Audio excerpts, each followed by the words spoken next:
Welcome, everybody. Thank you so much for coming. It might take me a minute for me to get my mic sound working, but we've got good folks. It's a super big treat to be able to share Judge Tatel with all of you. I think some of you have probably read his memoir and know why I'm excited, and the rest of you are going to hear about it today. I want to start with a super big thank you to Mayor Brown for hosting this event today. Give them a round of applause.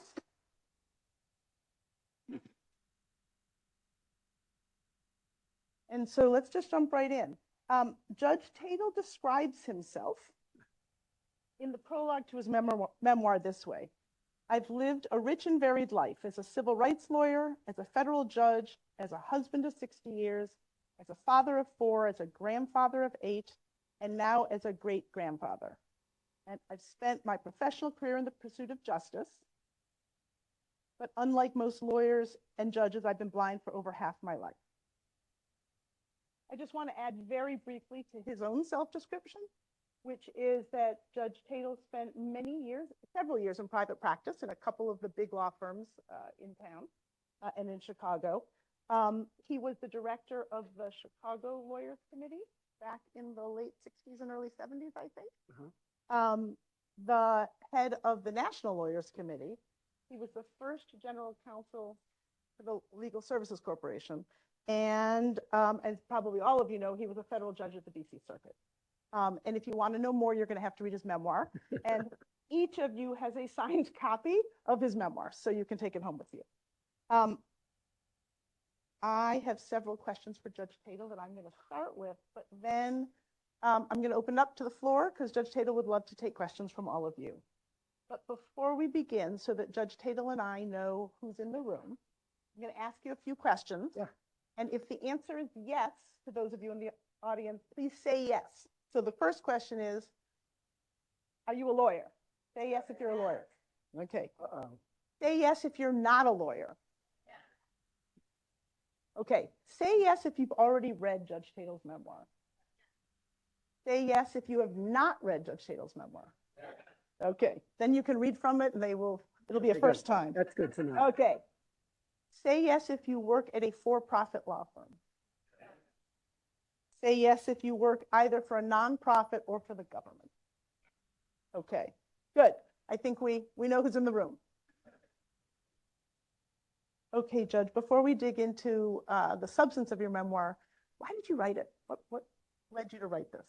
I'll answer that, but Judith, can I just say a few things before I do that? First of all, Judith, I want to thank you for this lovely event. I've been a huge admirer of the Children's Law Center for years, and it's a real treat for me to be here tonight. Also, I'm about to reveal my true age. The fact is, I was a good friend and colleague of Judith's father, Harry, who was the dean of the Michigan Law School and was teaching there when I was an instructor.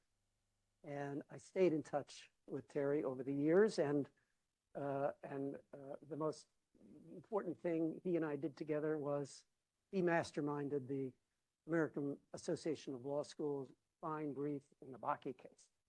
And I was at that point the director of the Office of Civil Rights at HEW. We worked together on that brief, and it was a really great experience to work on that difficult case with a fine lawyer like Judith's father. And then one last thing, when Judith mentioned the Lawyers Committee, which I started as the first director in 1970, it had 9 law firm members, and one of them was Mayor Brown and Platt. So it's very nice to be here for that too. Maybe the best way I could answer the question about why I wrote this is to just read a paragraph from since there were so few people who read the book, it's okay for me to read from it. I answer the question that Judith asked at the end of the book. As I approach retirement, I have lots of ideas about how I might spend my newfound free time. Writing a memoir was not among them.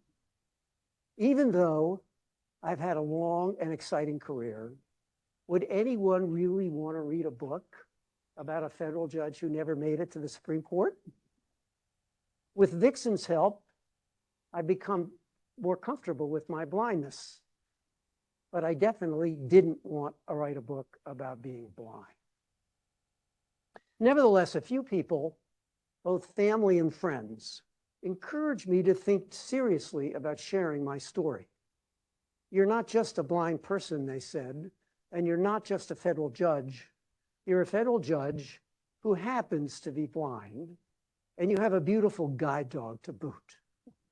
They believe that my story might inspire others, and not just people living with disabilities. That made me stop and think. I've spent my entire professional life, from my early days at the Lawyers Committee for Civil Rights to my 3 decades on the DC Circuit, trying to use the law to improve people's lives. If my life story might help others, why not share it with the world? Maybe my story would challenge preconceived notions about what people with disabilities can accomplish. Maybe it would even inspire people to attend law school and to work for civil rights, either from inside the government or from without. And maybe, just maybe, I could convince a few more people to vote. I decided to give it a shot. I've written thousands of legal briefs and judicial opinions. How hard could it be? Hard, it turned out. So that's why I wrote the book.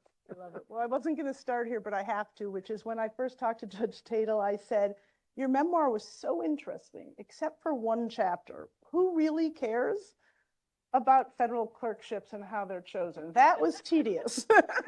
I acknowledge. That's because you're not looking for clerkship. I Right. tell you, that chapter sold thousands of copies. And there's thousands of law students who read only that chapter. And that's what the judge said. He said, that's why I wrote that chapter, so that law students would buy my book. Right. I love it. I love it. Well, I want to start, perhaps because I am a lawyer, with your time as a lawyer. Yeah. You were involved in so many different civil rights efforts, desegregating schools, both as a plaintiff side lawyer and in the Office of Civil Rights. So start with your time as a lawyer, and maybe you can share some of the experiences and what you learned about the role of lawyers in advancing civil rights. Sure. Maybe I'll just say a minute or two about what motivated me from the beginning, Judith, because my father was a scientist, and I was planning to be a scientist when I grew up. And in fact, when I went off to college, University of Michigan, I was majoring in physics and math and stuff like that. But it was the 60s, and I was captured by the 1960s. I was just totally fascinated with the civil rights movement. I was inspired by, the lawyers, particularly the Justice Department lawyers who were going to the South and litigating cases. I was deeply moved by the Southern judges who rose above their segregated backgrounds and enforced the 14th and 15th Amendments. And the turmoil of the 60s, after a year and a half, I switched to political science because I wanted to be a lawyer. I wanted to be one of those lawyers. And also, I was deeply influenced by the Kennedys. President Kennedy and Robert Kennedy, their focus on public service really resonated with me. It made sense. And for all of those reasons, I ended up going to law school, and I went to the University of Chicago. I loved my law school experience, great teachers. And I learned a lot, and in the book, I try to explain what values I took away from law school and how that's influenced me being a judge. But I think, and I've been very fortunate. Good jobs came along for me at the right time. I had really good mentors and role models. And I think, and I've talked a lot around the country about the book, and I get asked the question that Judith asks all the time: what should young law students or lawyers do? I think a career as a civil rights lawyer, whether it's in private practice or in government, is just a wonderfully rewarding career, which is needed now more than ever. In the book, you write a lot about your experiences with Title VI and Title IX and the ADA, so some of the key civil rights laws. Right. I want to probe a little bit more in some of that. One of which is, I think we all understand what it means to file a lawsuit and go to court and win and then work on implementing it. You have some stories in the memoir about the work you had to do outside of the courtroom to make it like the bank. Yeah.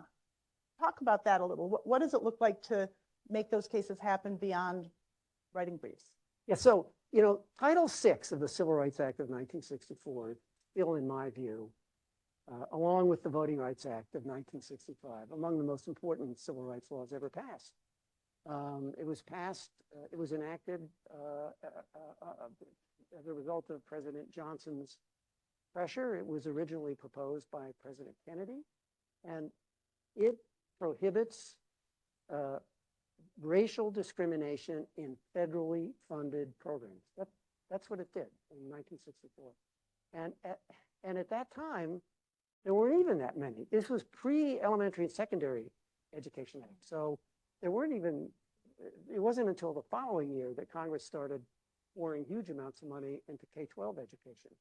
But by the time they did that, Title VI basically covered all colleges and universities and school districts in the country, plus hospitals. And the statute was enforced by the Office for Civil Rights at HEW, where I was a director during the Carter administration.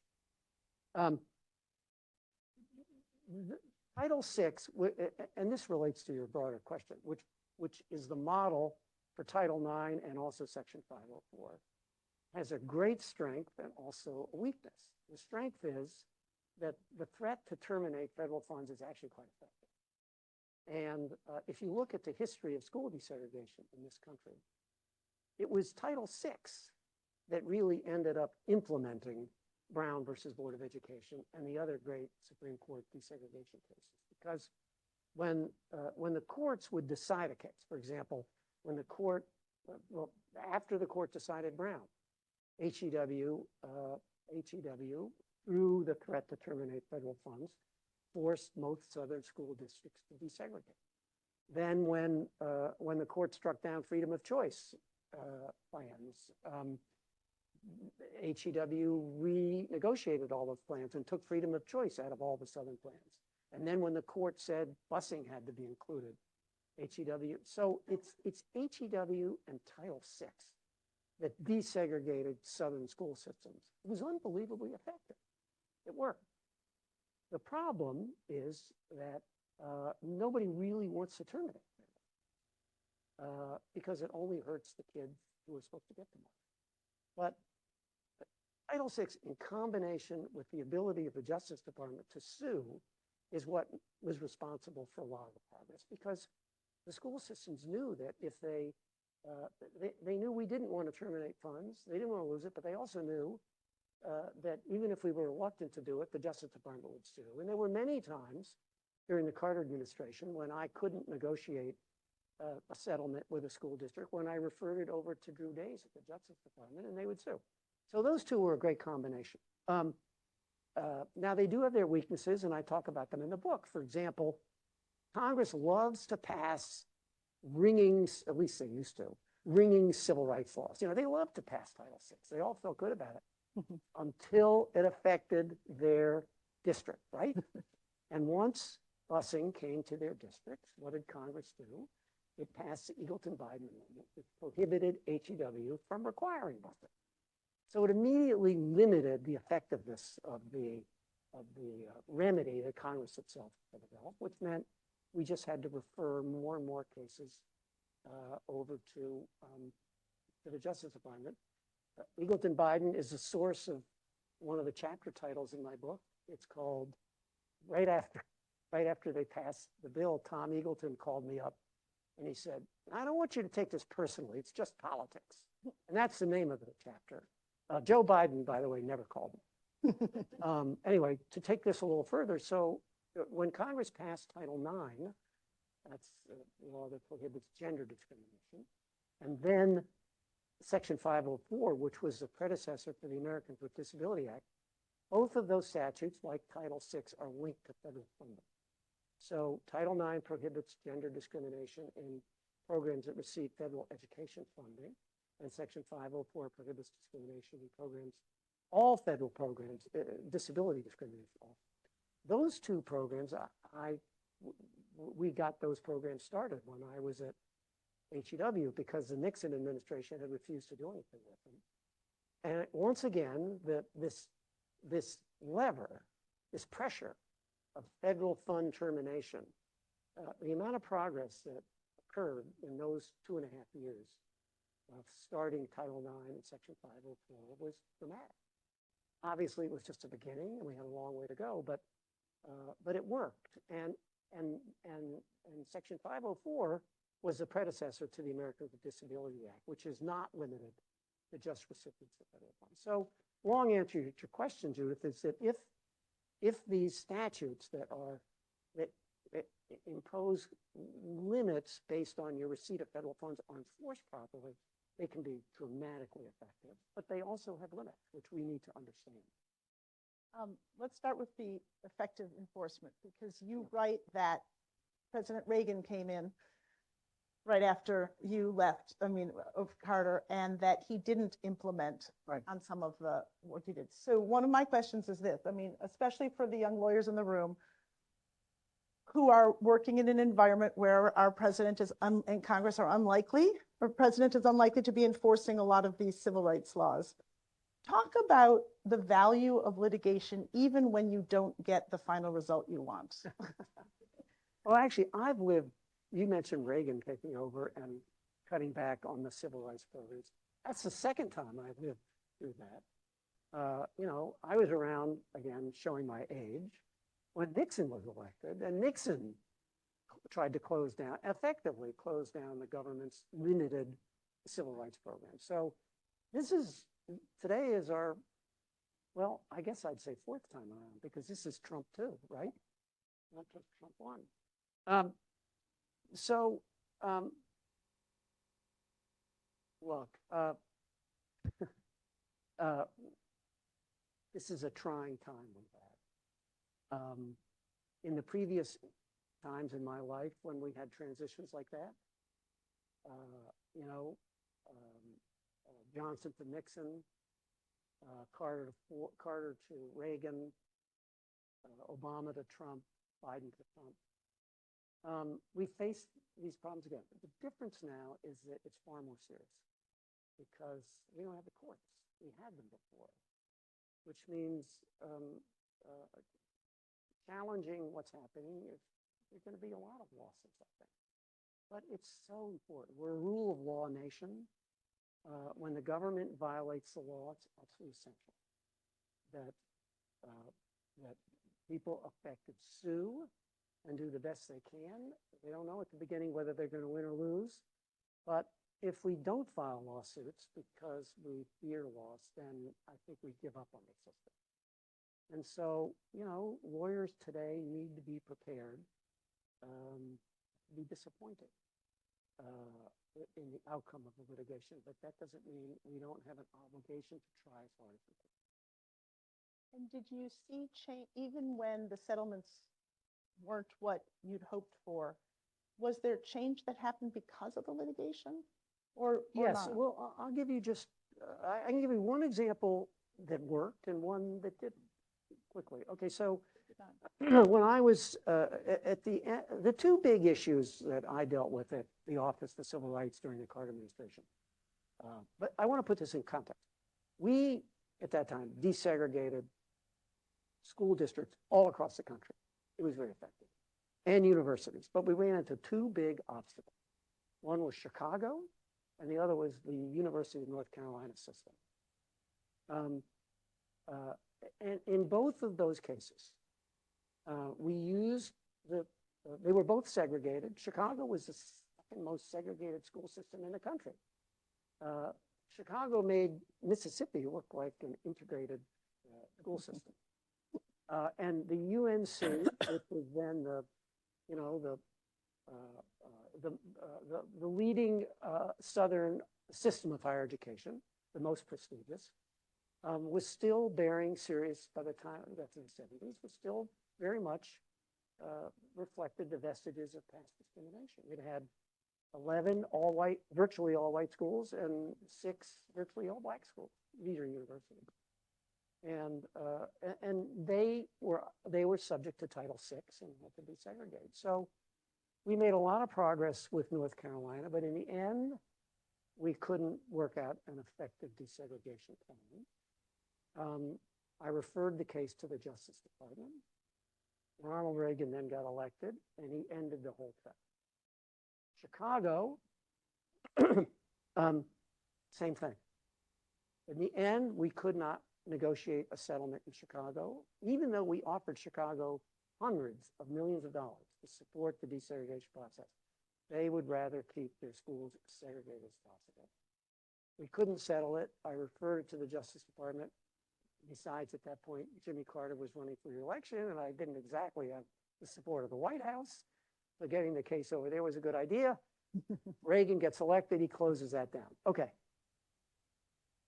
History treats both of these differently. Chicago, I'm afraid to say, large parts of Chicago are just as segregated now as they were then. That city, and I love Chicago, that city has resisted school desegregation for years. North Carolina, everybody thinks of the of students for fair admission. The Supreme Court case is the Harvard case. Anybody know what the other party was? It was the University of North Carolina. I mean, think about that. The University of North Carolina, which had resisted desegregation under the Carter administration, had subsequently developed effective affirmative action plans. You know, they were really making significant progress on their own. They had a series of very good governors, and you know, they made a lot of progress. They made so much progress that when Students for Fair Admission looked for 2 targets, they picked UNC. And so, you know, I thought, I was fascinated with Students for Fair Admission. Most people were fascinated because of Harvard. I looked at the UN. Here was the UNC, University of North Carolina, which had resisted desegregating when I was defending now the reasons for affirmative action in higher education. It was a great example of how institutions can change. And I look back on it. I don't take credit for it. I wouldn't do that. But I actually think that even though we didn't succeed then, Judith, we laid the groundwork for the later success. I can't claim that in Chicago. I want you to tell a story that's from the memoir. It's about the work you had to do outside of litigation, and it had to do with making sure that one of your plaintiffs' bank didn't go under. Do you remember? My plaintiff what? The bank didn't go under. It was a, and I say that because I think that so often lawyers think that everything happens in court. Yeah. And you talk at length about the work that you needed to do in the community. So Judith asked questions. Who here knows about Cairo, Illinois? Any hands? You got to speak yes if you. Yes? You know the history of Cairo, Illinois? No. Oh, excellent. We've got somebody.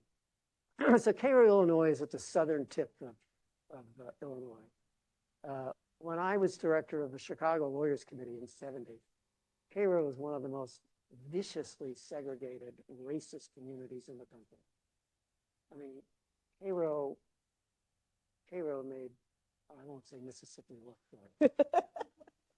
But when I was running the Lawyers Committee, we did work in Chicago, but we also did civil rights work in Cairo. We had a lawyer there, a man named Bob. I don't remember. Anyway, he was a partner in a law firm with his brother, 2 lawyers. And he was our go-to guy in Cairo. He would, let me just think, Cairo was rigidly segregated. Virtually all Black people in Cairo lived in deteriorated, crummy housing blocks. And there was an organization called the White Hats, which was essentially Cairo's version of the Ku Klux Klan. And they were as violent in Cairo as the Klan was in southern Mississippi. These people were really bad. And so our lawyer, who was I think He and his brother, they grew up in Cairo. I think they went to an Eastern law school. It might have been Yale. Anyway, they were great citizens, and they took on most of our cases. We would provide backup. For example, when we file an employment discrimination case, they'd file it, and we get a Chicago firm like Mayer to back them up. It was pretty effective.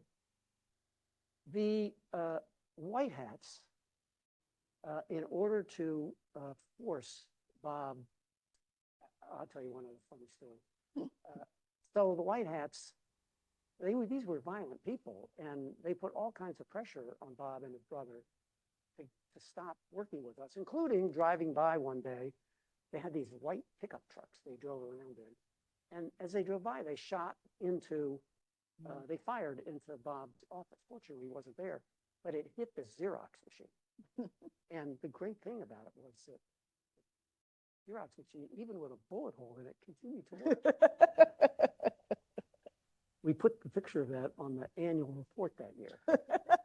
So in addition to firing at Bob's office, the reason Bob was able to help work with us is he had a very successful practice that funded him, and his main client was the bank, the main bank in Cairo. And so the White Hats decided that in order to pressure Bob, they started a run on the bank.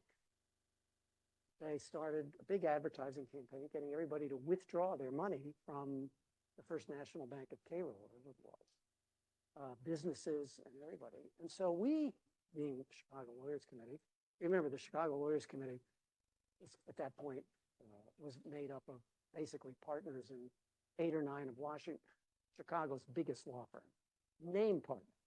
I mean, it was pretty impressive. And so Bob called up and said, we got to do something. Can you get money put into this bank to keep it alive? So the partners in the firm started calling clients to get them to move deposits from Chicago banks to this bank. And my job was to go visit the Secretary of Finance of the state of Illinois, whose name was Adlai Stevenson Jr. Oh. This is before he became a senator. This is the son of the presidential candidate. And I met, so this, I hadn't thought about this until just now. I met him in a coffee shop in the lobby of the building where Mayor Brown was. See, another connection to Mayor Brown. And I told him what the problem was. And he didn't ask me a whole lot of questions. He said, well, how much money? I said, would you be willing to transfer state funds to the Cairo Bank to keep it alive?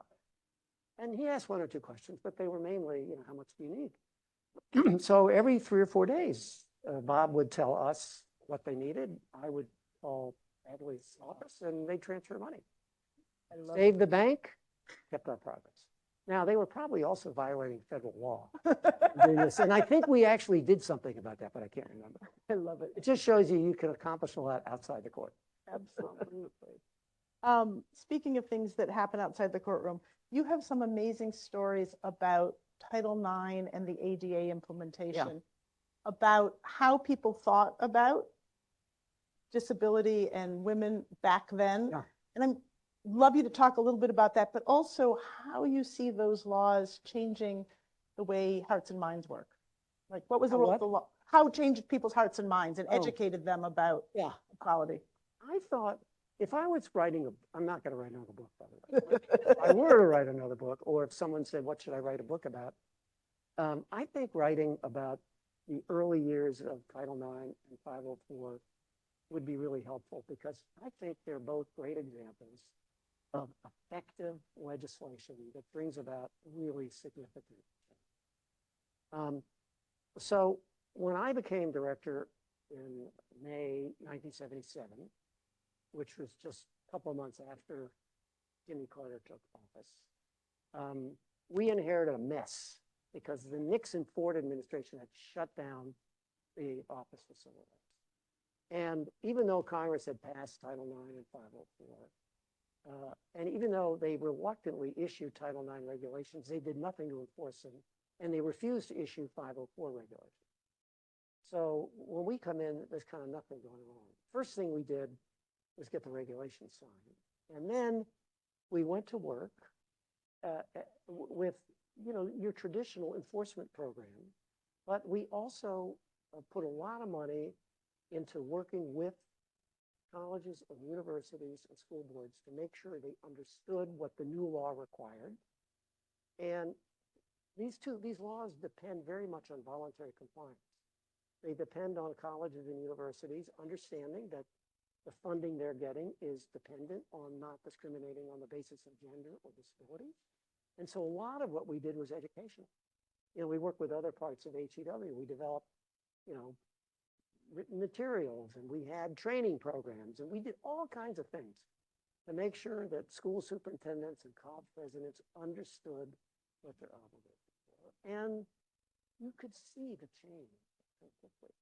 And, to me, it was personal. I had 3 little girls at the time in 1977, and none of them had any decent athletic opportunities in school. They were all the boys that had soccer and all the great things. The girls had some stuff, but not very many. And here I was, at this point in my life, 1977, I wasn't using a mobility cane, but I was obviously had a problem because I used an aid to get around. So to me, this law was about me. So I felt very strongly about both of them. And as I said, I think the wisdom of Congress linking funding to complying with these legal standards really worked in these cases, and they laid the groundwork for the progress we've seen today. I love the fact that that last year, when the American women's soccer team won the gold medal, you know what they all said? It started with Title IX, right?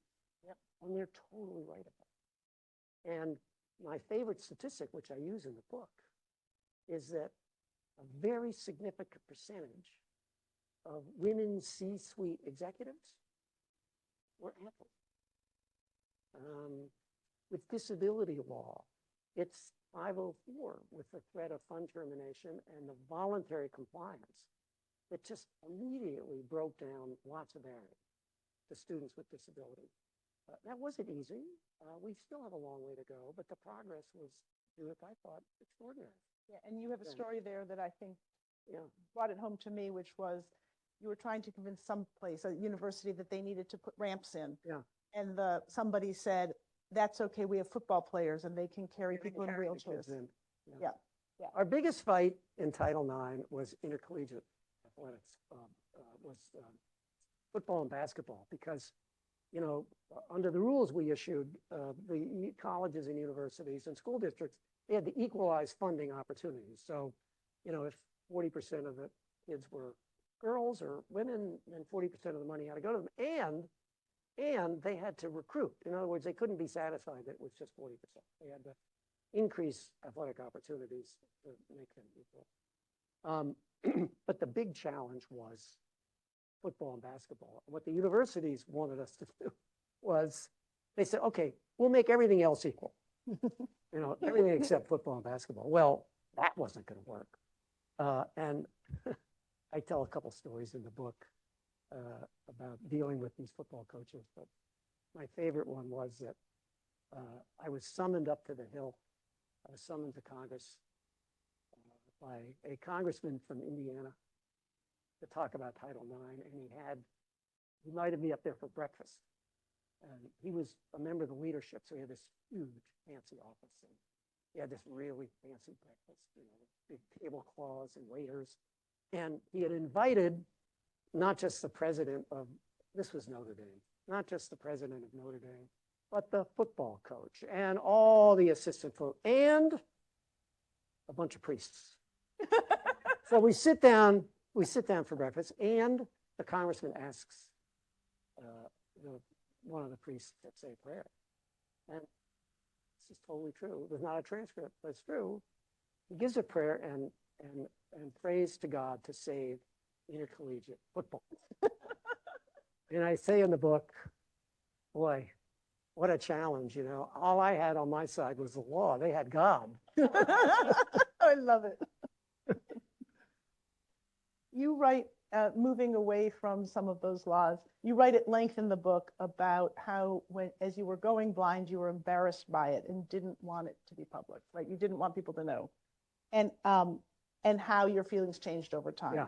I'm curious, people can read the book and get all of the detail about that. What role did the Americans with Disabilities Act 504 play, do you think, in that journey for yourself? And how is it that you came to a place where you're comfortable talking about being blind? Boy, that is a very big question.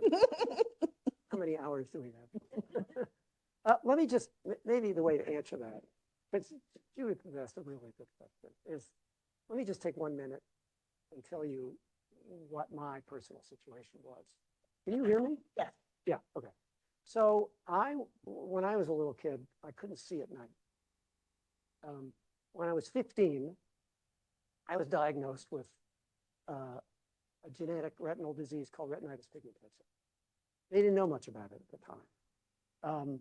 And the only symptom was that I couldn't see very well at night. And give you an idea how long ago this was and how little they knew about genetic diseases. It was only 5 years earlier that we had discovered the double helix. I mean, this was like ancient time. And they really didn't know much about RP at the time. They didn't know what would happen to me. They told me that they thought people with RP sight would slowly decline. They didn't know whether you'd ever go blind. Right. So from that moment on until for the next 20 years, I functioned pretty much as a sighted person. You know, yeah, I had trouble at night and peripheral vision got more and more limited, but I was functioning as a sighted person. But I never, ever told anybody about it. And, you know, I've thought a lot about that, particularly as I wrote this book, about why I did that. And I had lots of tricks. I think I have one here. I could read it. Let me just see if I have one.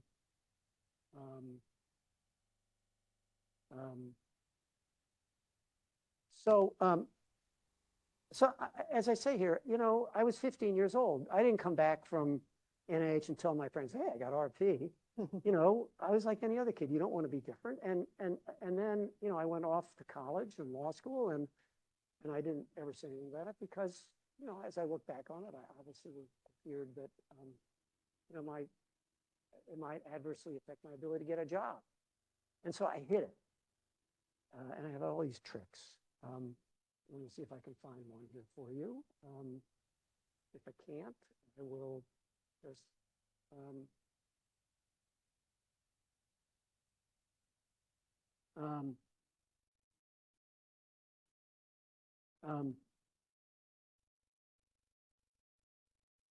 well, I can't find this one, but so like, I'll give you an example.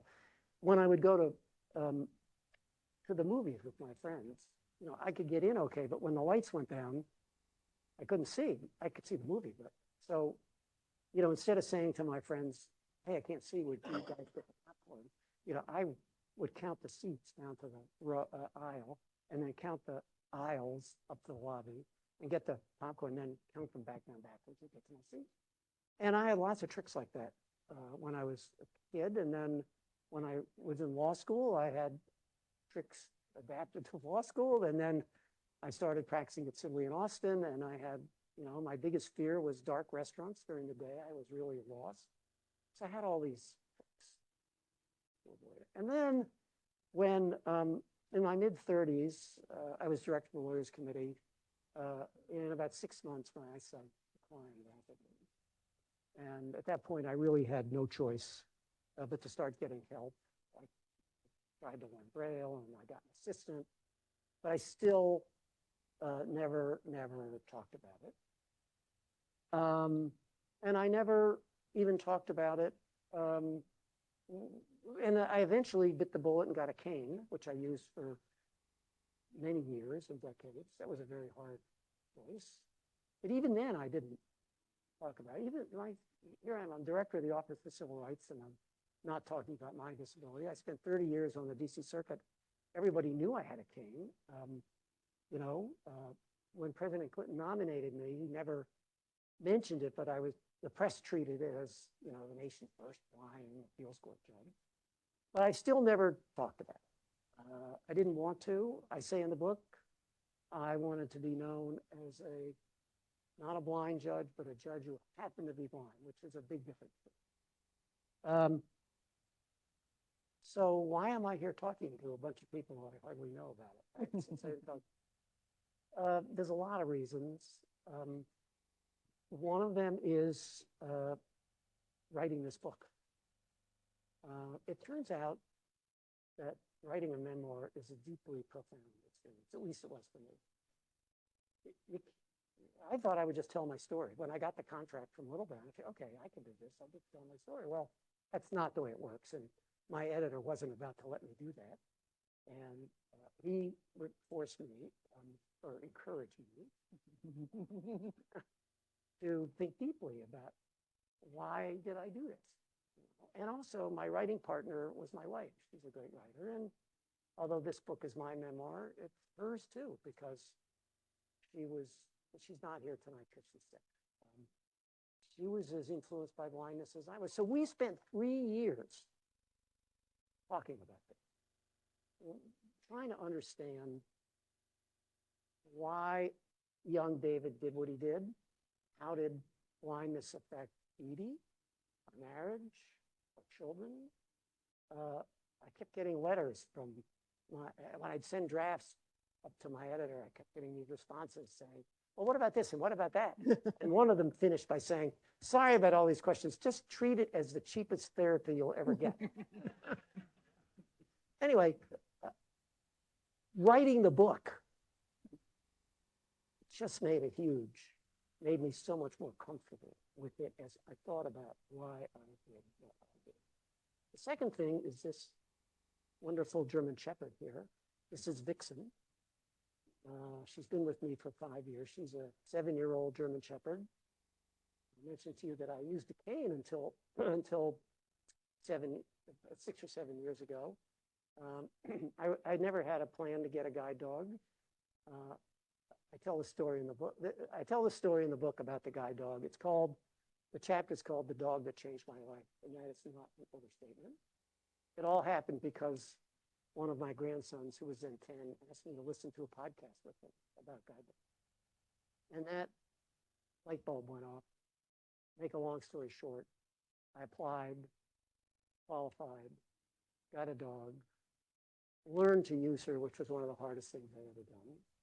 And she's given both Edie and me a level of independence neither of us has enjoyed for years, because I can now go everywhere with Vixen myself. I'm not dependent on other people. And why is that important to the blindness question? It's because when you have a guide dog, you can't be uncomfortable talking about blindness. You know, when you're on the metro with a mobility cane, people don't come up to you and talk to you about it. But if you've got this beautiful animal, people stop and they say, hey, you know, how long have you had her? You know, can she guide you off this train? How does this work? So people want to talk about the dog. And, you know, that made me comfortable. So I say in the book that actually, you know, Vixen and these conversations are really the coda to my own personal adventure. I love it. And that's really what the book is about. And I'm just so thrilled that Judith bought it for everybody. So I don't have to encourage you to buy it. I just have to encourage you to read it. Yes. And I don't mind if you start with the chapter about the dog. Many people say, Judge, I love that chapter. And I say, great. When are you going to read the rest of the book? I love it. I only have one other question about sight. Today, many sighted people are able to listen to audiobooks.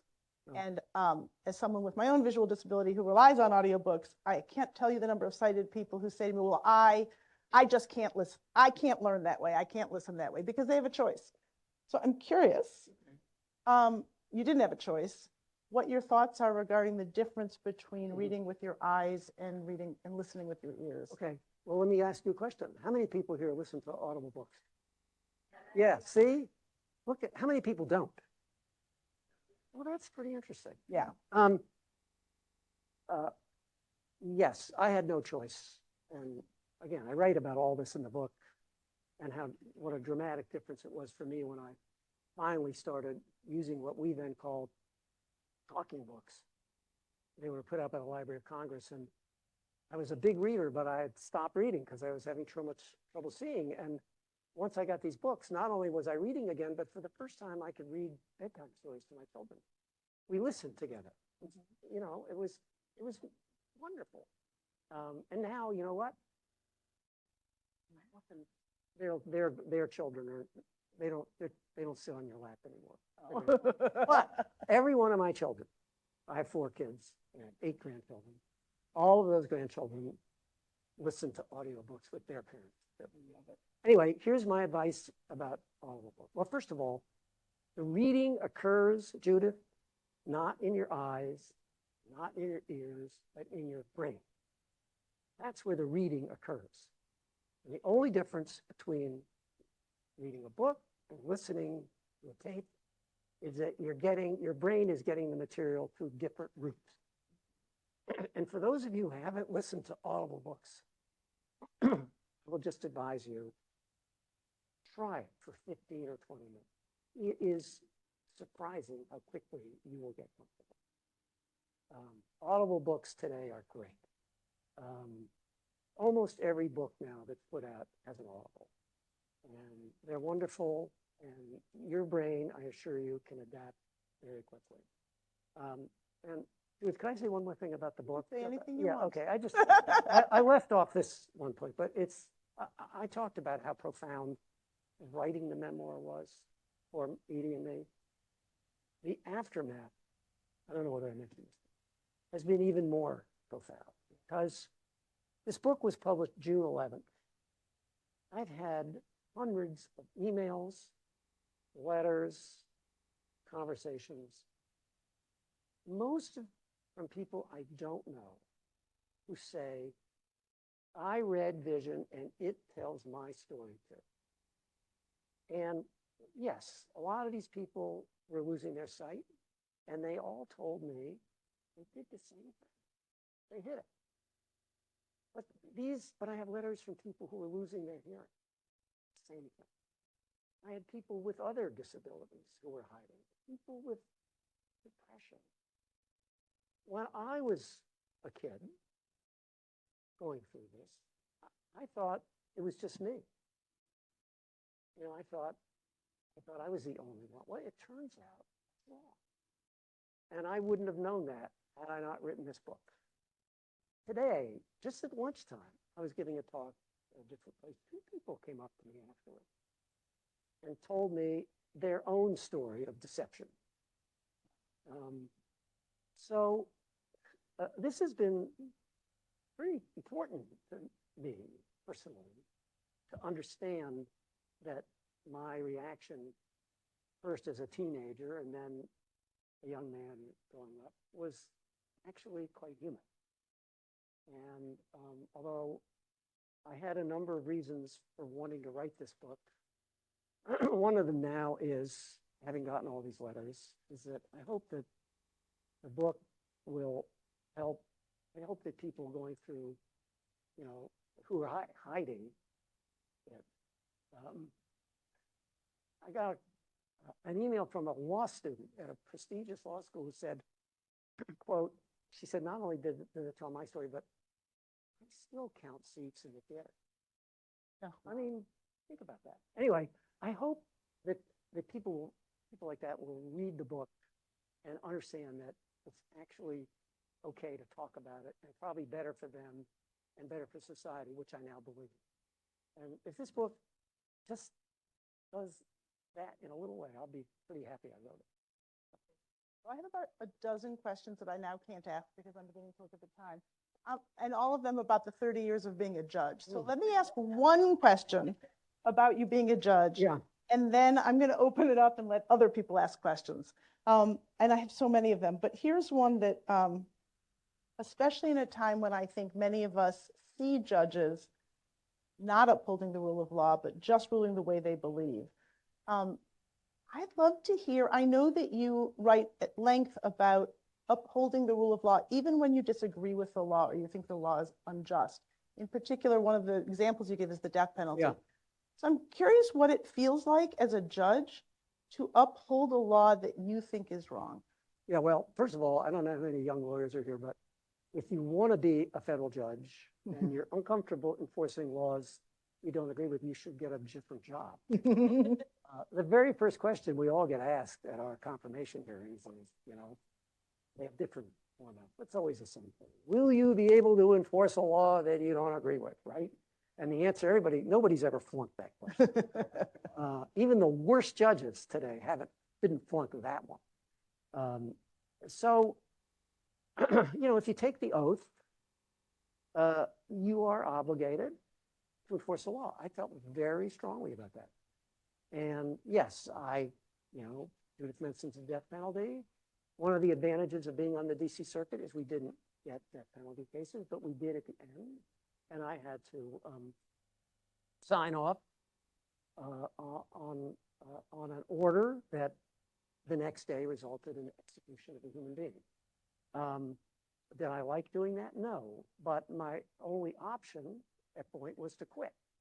I couldn't not do it because, I mean, it was a lawful execution.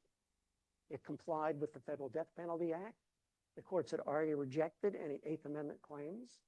I had no option other as a judge than to sign that order.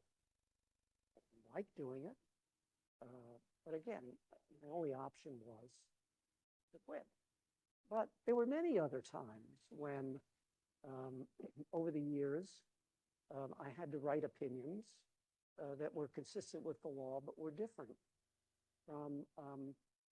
from what I would have done had I been in the Senate, or different from what I would have if I had just been a lawyer. Just two quick examples, one of which I talk about in the book. I wrote, you know, the first two major opinions rejecting the FCC's effort to promote net neutrality. If I were on the FCC, I would support net neutrality. I think it's good. But the FCC had not complied with the law, and I wrote both of those opinions. You know, did I go to the DC Circuit to do that? No, but my job was to apply the law to the facts and to make sure that agencies function lawfully. And that was more important to me than my policy views about net neutrality. There were also, over the years, I'm sorry to say, not an insignificant number of employment discrimination cases where I wrote the opinion for the court rejecting the plaintiff's claim. And in many of those cases, I'm sorry to say, it was because the plaintiff was badly represented. And in one opinion, I felt so strongly about it. It was a case where it was a sex discrimination case. There was no question in my mind, but that this plaintiff it was against the FBI, had a good case, but her lawyer had not asked the right questions at the deposition. And so I had to write the opinion, and I actually put the questions into the opinion in the hopes that maybe no one would hire that lawyer again. Look, did I like doing that? No, but my job was to apply the law, and that to me is far more important than my own views about the law. And as you will see when you read my book, my concern about today's Supreme Court, and many of the lower federal courts is that too many judges no longer understand that. Maybe if I can find it, I could just find this. Let me just read you. You'll see in the book how important technology has been to me. It's been great. It's made a huge difference. But when technology fails, as it is right now, this is a Braille computer, by the way. And if anybody you want to know about it, you can ask me afterwards. But right now, its find function didn't find what I wanted. And here, let me just, um, um,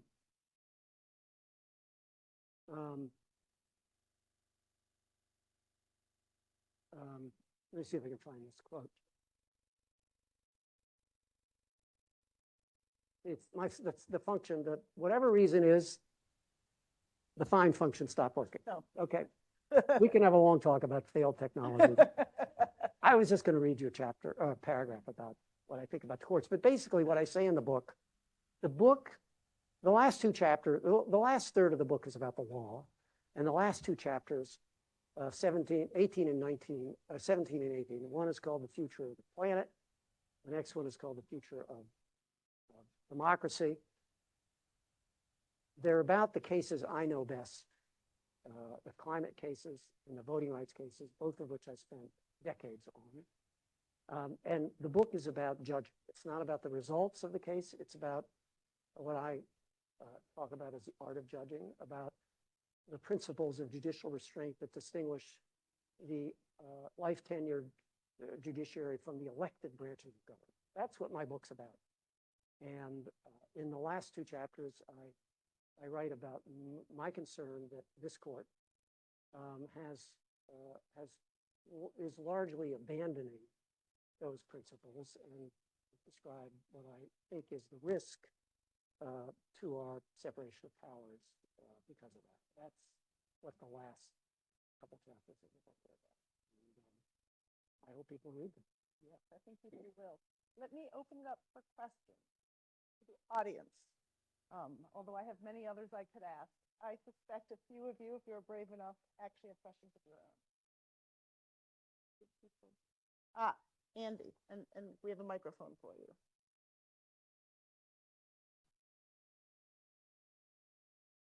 Judge, first, thank you very much for your presentation. I wonder what you think, you've hinted a little bit, but I wonder what you think about the state of our judiciary. And it's, one argument is that during the last Trump administration, the judiciary was a bulwark. Was what? The bulwark of sorts.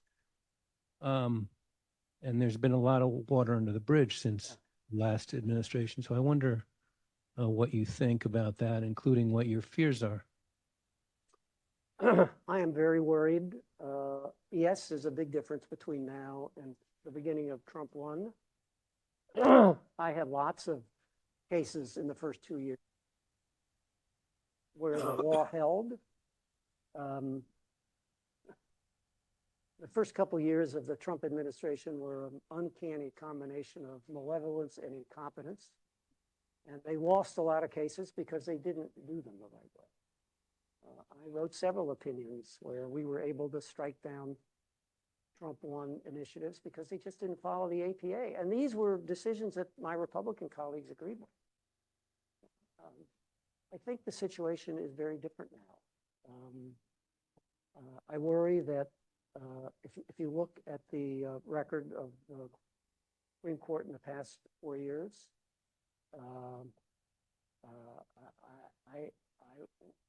I worry about the extent to which the courts will stand up to the lawlessness of this administration,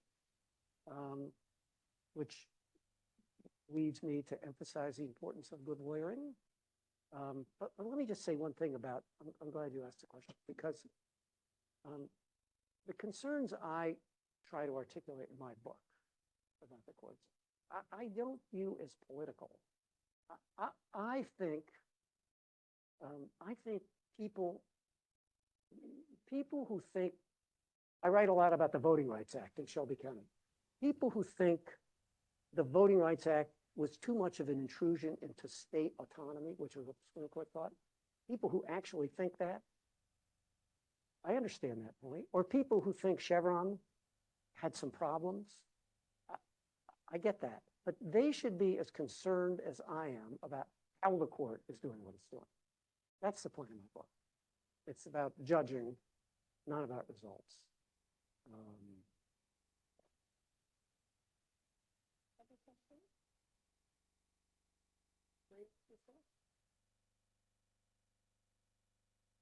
I have gone over the official amount of time we were supposed to be doing this. Did you see someone with a hand up? Oh, good.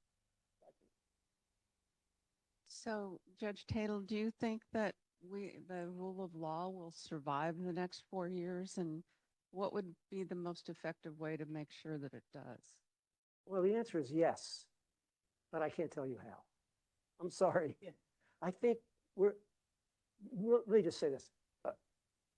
This isn't, I mentioned the Nixon. 1968, when Nixon was elected, we had the same problem. But there was a huge difference. First of all, both houses of Congress were run by the Democrats, and we had the Supreme Court.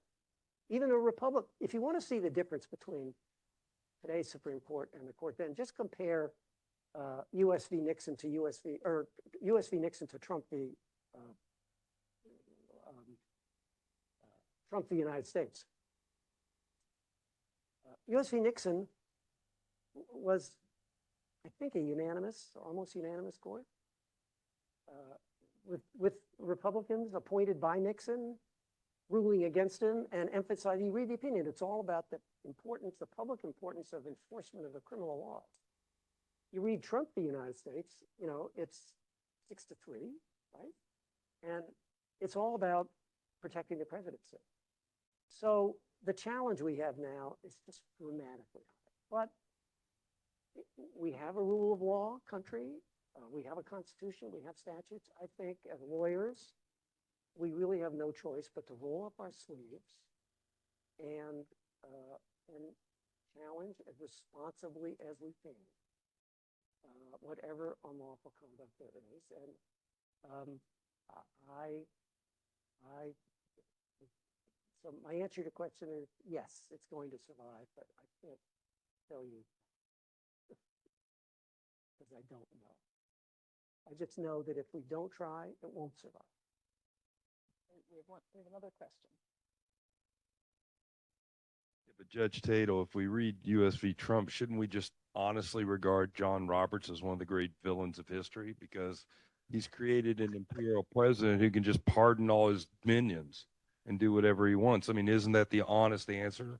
John Roberts is the great villain of history. It's a good thing you're not on the bench anymore as Yeah, you're answering this question. listen. Actually, you know, I started writing this book before I retired. Oh. And I actually, and I didn't make a decision to retire until 2/3 of the way through it. And writing the book wasn't one of the reasons I retired. I would be comfortable saying everything in this book that I say, even if I was still a sitting judge, because my book, just to get back to your question, is not about the individual justices. It's not about their motives. You mentioned the Chief Justice. I don't say anything about him or his motives. I look just at the opinion he wrote in Shelby County. That's it. You judge a court by its opinion, and I don't get into motive. And I'm not going to get into motive. But if you look at just the opinion in Shelby County, you see a deeply unprincipled opinion. You see an illegitimate act of judging. Why? That's up to other people to talk about. No, I'm not going to do that.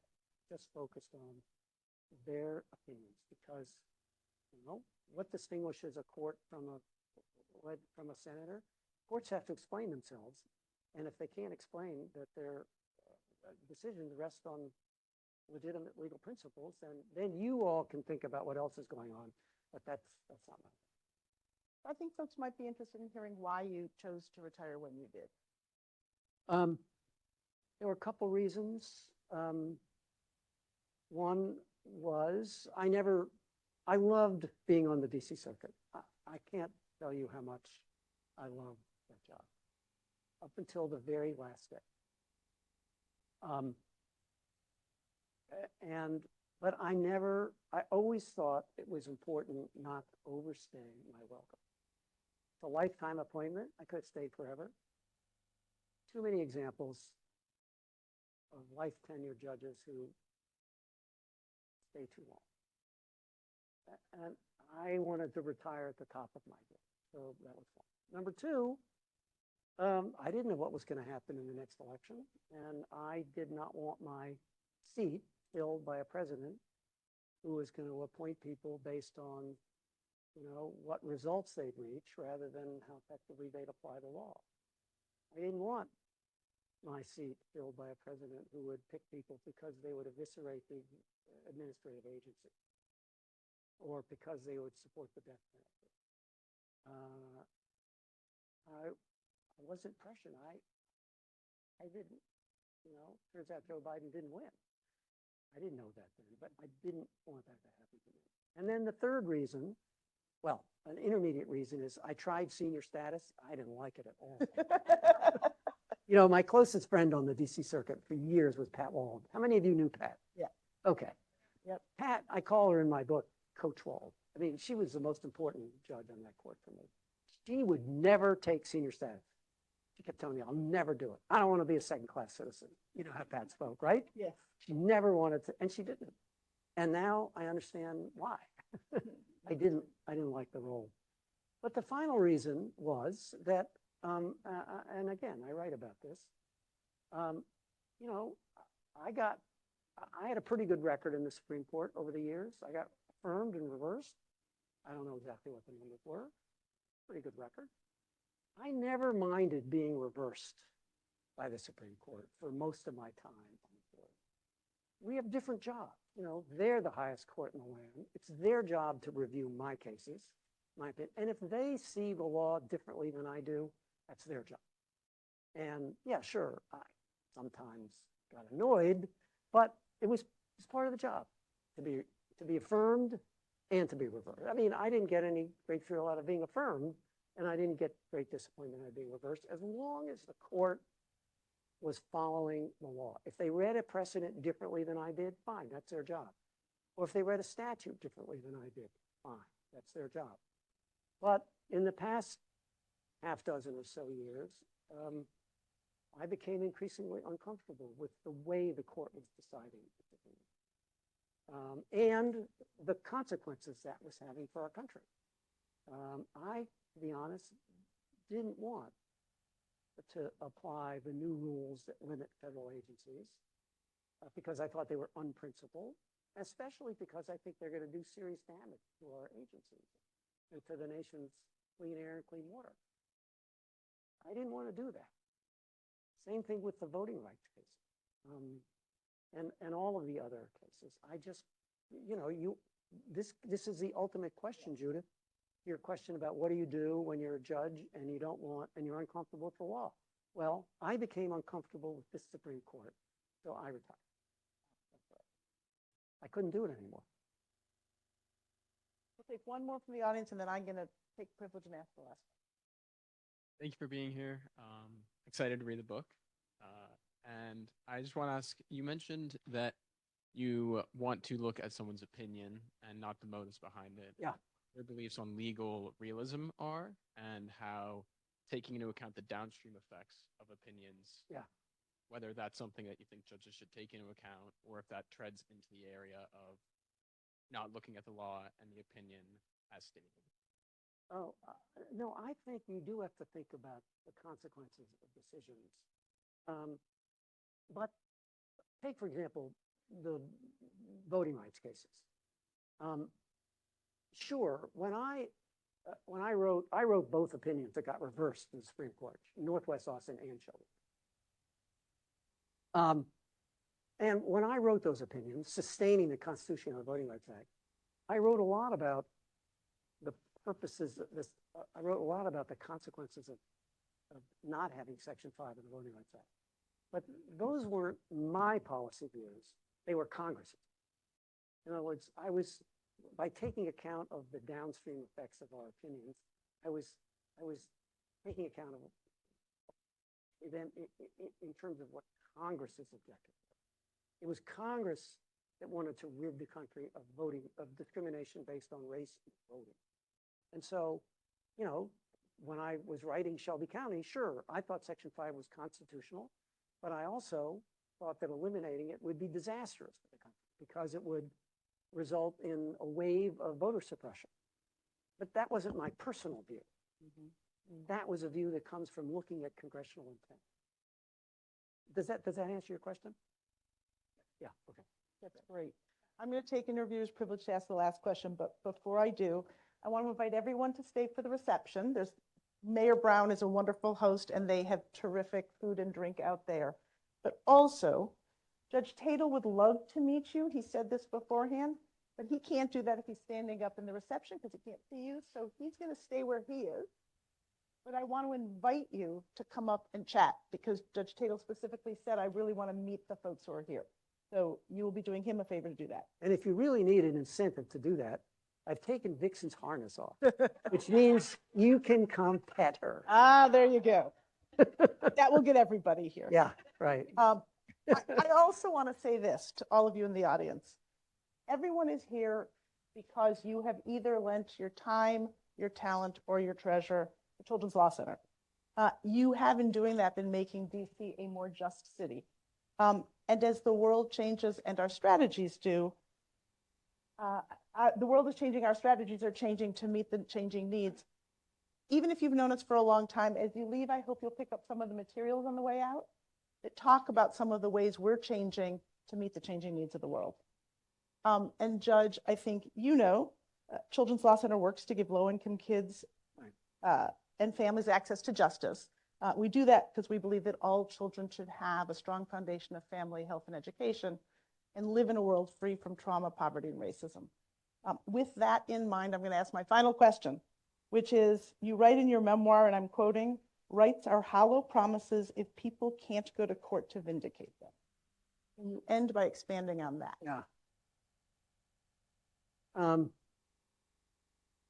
If there's a thread other than voting rights and blindness and my marriage running through this book, it's what Judith just asked.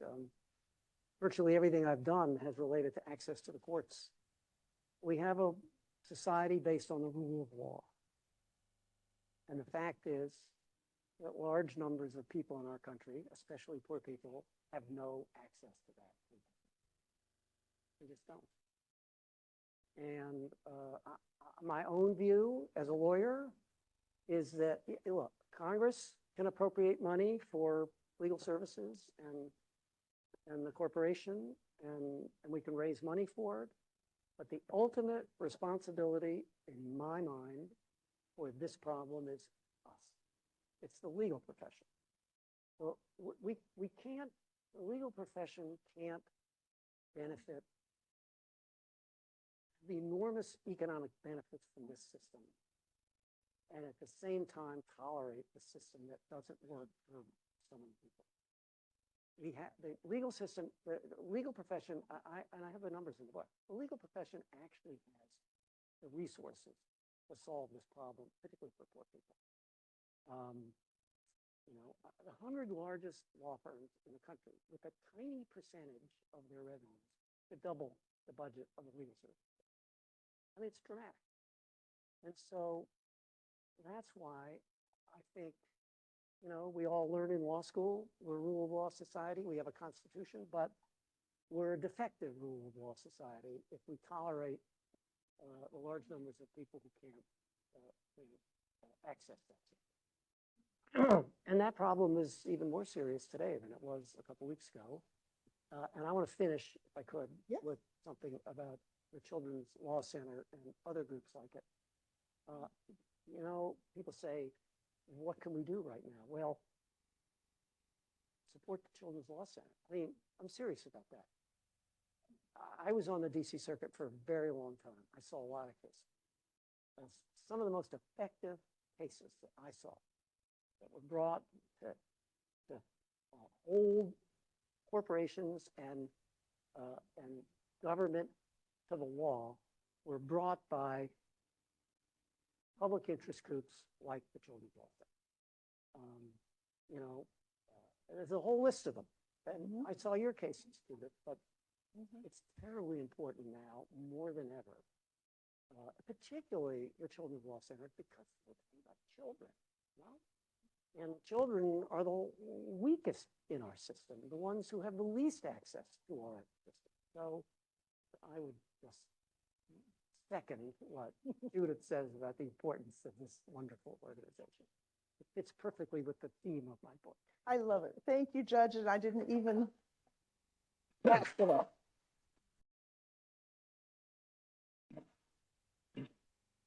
Vixen doesn't like the applause, I'm afraid. Oh, she does. She does. Always stands up when you applaud. Okay. Thank you for sharing your time with us and for your lifetime of service. Thank you. Thank you, all of you, for all that you are and will continue to do in the community. And now let's eat, drink, and be merry. There's lots of good food out there.